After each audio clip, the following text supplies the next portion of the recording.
What is up guys, this is Vishu from SavageCamp, and in today's video we are going to learn how to deal with users in CentOS. So if I do an who am I'm going to get root. So if you don't know, root is like being a god in a Linux operating system. What that means is as a root user you have access to do anything at any time, which means you can look into users files, you can move their files, you can change permissions, you can add softwares, you can delete softwares, you can actually also delete everything in the operating system. You can do all of those things, and we don't want the root power to be with everyone, because someone is having a bad day, they can do some mistakes and bring down the machine, or uninstall the wrong software, run the wrong command. Anything can happen. Like even sysadmins do not log in as root, they use sudo. So let's talk about adding new users. To add a new user, you just do add user, user1. Very easy command, it will add the user. Once the user is added, we need to set a password using passwd. So passwd user1, we'll put a password, and this is the password for user1. The next thing we have to do is switch user to user1. So I am now user1, and let me clear the screen. So right now, if I do an who am I am user1. Suppose I get an email from my boss and they are like, hey Vishu, you are logged in as user1 and you need to stop using the cronid service, which is a service in Linux, because we are moving away from it. So I'm like, okay, I will run this command systemctl that is used to stop and start services. So I will run systemctl status cronid. At this moment, forget about the command I am running. I'm just trying to show you an example. Do not focus on this. So this service is saying that it is actively running since one day 16 hours ago. Now I want to stop this because we are moving away from cronid. So let's change this to stop. And here it is saying that authentication is required to stop cronid service, authenticating as root. And this is a problem because me being user1, I don't have root password. Remember, we log in using private keys. We don't have root password. So how am I going to stop this service? Well, if so we got an authentication failure.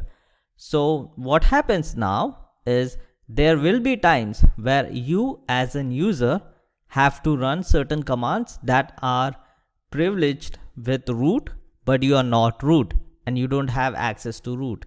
And that's when we use sudo users. So to create a sudo user, we have to add this user to a group. So let's clear the screen, do a su minus root. Actually, can we go back? I can do an exit and I'm back to being root. So what I will do is user mod for user modification minus a, which is append, minus capital G. So I'm combining both of them. So I'm telling user modification, append the user to a group called as wheel and then user1. So wheel is the group that is present in all Linux operating systems. Any user that is part of this group can use the sudo command.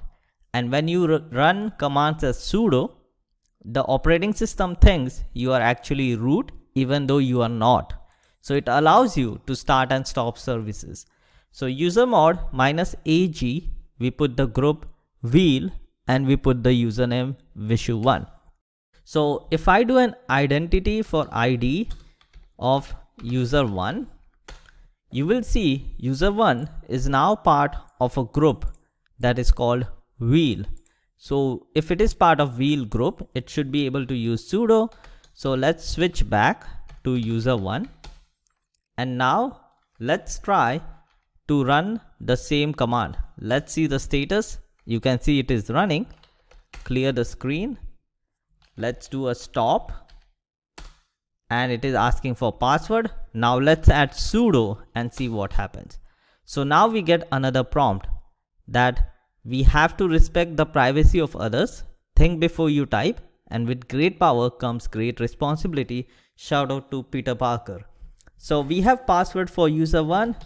I'll put in the password, and if you don't get anything, it means that it actually ran the command, or it will give you an error message. So let's do a status, and here you will see inactive, dead, 11 seconds ago. So when we ran the sudo command, it actually killed out the cronid service.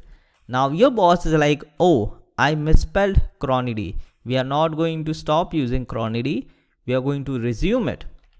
So I can do systemctl start, and it's going to ask me for root password.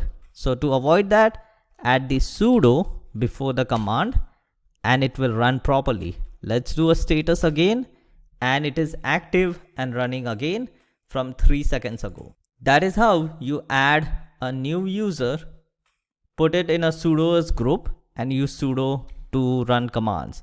And once we have all of this, I'll also show you how to delete the user. So user del for user delete, and if I do a man, you will see delete a user and related files. So there's force -h, and we are going to use the -r because -r switch will help us remove the user's home directory. So not only are we removing the user, we are also deleting all of the user's home directory. So user del -r user1, and the user1 is gone. If I do an ls/home, there's no users, and if I do a switch user minus user1, user1 does not exist. So we were able to delete the user, and this is a quick video on how to add how to create new users, add the new user to a sudoers group, and delete the users. So that is it for this video, guys. If you have any questions, please feel free to comment below. You can also look at the man page for add user. There are a lot of things you can do while adding the user, like set an expiry date, put a comment so people know why the user was added, create an inactive user. This is the one that we used, -g, to add it to a group. -m will create the home directory, -p for password, and -M for no home directory. There are a lot of things you can do, but I think this is enough to get started. Remember, this is for new beginners and guys who are trying to learn Linux. So try this out and let me know how it goes, and I will see you guys in the next video.